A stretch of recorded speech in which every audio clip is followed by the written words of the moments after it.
అభిమాని హైపర్ ఆది గారిని సవినయంగా వేదిక మీదకి ఆహ్వానించేస్తున్నాను. Please welcome. Hearty welcome. Adi గారు, అలసట తీరిందా? ఫస్ట్ మీ నీరసం తగ్గిందా?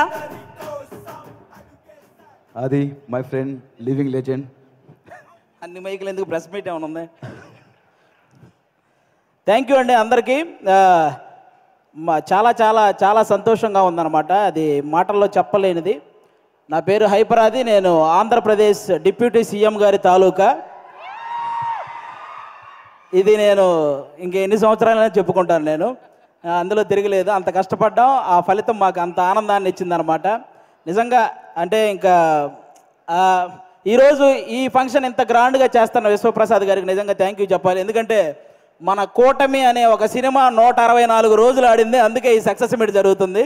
కాబట్టి ఈ సక్సెస్ మీట్కి వచ్చిన మీ అందరికీ కూడా థ్యాంక్ యూ సో మచ్. అంటే ఒక కొడుకు తను సంపాదించిన మొదటి సంపాదన వాళ్ళ తల్లికి ఒక చీర ఇచ్చినప్పుడు ఆ తల్లి కళ్ళల్లో ఎంత ఆనందం అయితే కనపడుతుందో, అలాగే అదే కొడుకు ఎదిగి తను కొనుక్కున్న బైక్ మీద తన తండ్రిని కూర్చోబెట్టుకున్నప్పుడు ఆ తండ్రి కళ్ళల్లో ఎంత ఆనందం అయితే కనపడుతుందో, పవన్ కళ్యాణ్ గారు గెలిచినప్పుడు ప్రతి జన సైనికుడి కళ్ళల్లో అలాంటి ఆనందాన్ని నేను చూశాను.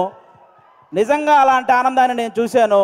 ఎందుకంటే ఆల్మోస్ట్ 10 సంవత్సరాల నుంచి జనసేనకు సంబంధించి ఏదైనా మీటింగ్ జరుగుతున్నప్పుడు చాలామంది కింద నుంచి సీఎం అని అరుస్తుంటే కొంతమంది అనేవాళ్ళు, ముందు మీ వాడిని ఎమ్మెల్యే అవ్వమను అప్పుడు చూద్దాం అనేవాళ్ళు. బాబు మీ అందరికీ చెప్తున్నా, 21 చోట్ల నిలబడితే 21 మంది ఎమ్మెల్యేలని కొట్టాడు. 2 ఎంపీలు కొట్టాడు. ఇప్పుడు మాట్లాడండి ఎవరైనా, ఆంధ్రప్రదేశ్కి డిప్యూటీ సీఎం. మరి ఇంకెంతకంటే ఏం చెప్పాలి? వాళ్ళందరికీ ఈరోజు చెప్తున్నాను, రాజకీయం అనేది బ్రతికి ఉన్నంతకాలం పవన్ కళ్యాణ్ అనే పేరు వినబడుతూనే ఉంటుంది. అలాంటి సక్సెస్ని మీరు ఈరోజు చూశారు. నాకు తెలిసి 10వ తరగతి సోషల్ బుక్లో మీరందరూ చరిత్రల గురించి చదువుతుంటారు, చాలామంది రాజుల చరిత్ర. వాళ్ళందరికీ ఏమాత్రం తీసిపోని చరిత్ర ఈరోజు పవన్ కళ్యాణ్ గారిది. ఆ రాజుల కాలంలో వాళ్ళు చేసిన యుద్ధాలు, లేకపోతే కుర్చీల కోసం కొట్లాట, చావులు ఇవి మాత్రమే ఉంటాయి. కానీ మన పవన్ కళ్యాణ్ గారి చరిత్రలో త్యాగాలు, సహాయాలు ఇవి ఉంటాయి.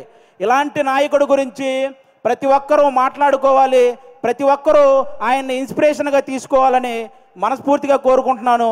ఈ ప్రపంచంలో ఎలాంటి నాయకుడైనా గెలిస్తే ఒక గర్వం ఉంటుంది, కానీ ఒక్క పవన్ కళ్యాణ్ గారిలోనే గెలిచిన తర్వాత ఒక భయాన్ని నేను చూశాను. ఎందుకంటే ప్రజలు నా మీద ఇంత బాధ్యత పెట్టారు, ఆ బాధ్యతని 100% స్ట్రైక్ రేట్తో ఎలాగైతే నేను ఎమ్మెల్యేలని సాధించానో అదే 100% స్ట్రైక్ రేట్తో ఆ బాధ్యతలన్నీ నిర్వర్తించాలనే భయం ఆయన కళ్ళల్లో నేను చూశాను. అలాంటి నాయకుడు మనకు దొరికినందుకు నిజంగా మనం అదృష్టంగా భావించాలి. గెలవటం ఇదంతా ఒక ఎత్తు అయితే, లంకా దహనం చేసిన తర్వాత హనుమంతుడు వెళ్ళి శ్రీరాముడి పాదాలు పట్టుకున్నట్టు ఎప్పుడైతే 21 సీట్లు గెలిచాడో వెళ్ళి వాళ్ళ అన్నయ్య చిరంజీవి గారి పాదాల పైన కూర్చున్నాడు, పాదాలను పట్టుకున్నాడు చూసారా, అప్పుడు ఆ అభిమానం 100 రెట్లు పెరిగిందండి. అందరి కళ్ళల్లో ఒక ఎమోషను. అంటే మెగా ఫ్యామిలీకి ఎప్పుడు దూరంగా ఉంటాడు కళ్యాణ్ గారు, దూరంగా ఉంటాడని అనుకునే వాళ్ళందరికీ ఈ విజయాన్ని తీసుకెళ్ళి అన్న దగ్గర పెట్టాడు చూసారా, అంతకంటే ఎమోషనల్ మూమెంట్ ఇంకోటి లేదు. అది మనకి ఎప్పటికీ గుర్తుండిపోతుంది. అలాంటి ఎన్నో హ్యాపీ మూమెంట్స్ని మనకిచ్చినటువంటి పవన్ కళ్యాణ్ గారికి, అలాగే జనసేన కోసం కష్టపడిన ప్రతి జన సైనికుడికి ఈ సభ ద్వారా అందరికీ కూడా నా ధన్యవాదాలు చెప్పుకుంటున్నాను. Thank you so much. ఈరోజు ఇక్కడికి ఇంతమంది వచ్చినందుకు మీ అందరికీ వన్స్ అగైన్. ఇక నుంచి మనకి ప్రాబ్లమ్స్ ఏమి ఉండవు, అంతా హ్యాపీగా నడుస్తుంది 5 సంవత్సరాలు. కాబట్టి మీరందరూ ఇలాగే ఈ సక్సెస్ని ఎంజాయ్ చేయాలని మనస్ఫూర్తిగా కోరుకుంటున్నాను. థ్యాంక్ యూ అండి. Thank you. అందరికీ ఒక డౌట్ ఉంది, డిప్యూటీ సీఎం గారు సినిమాలు చేస్తారా?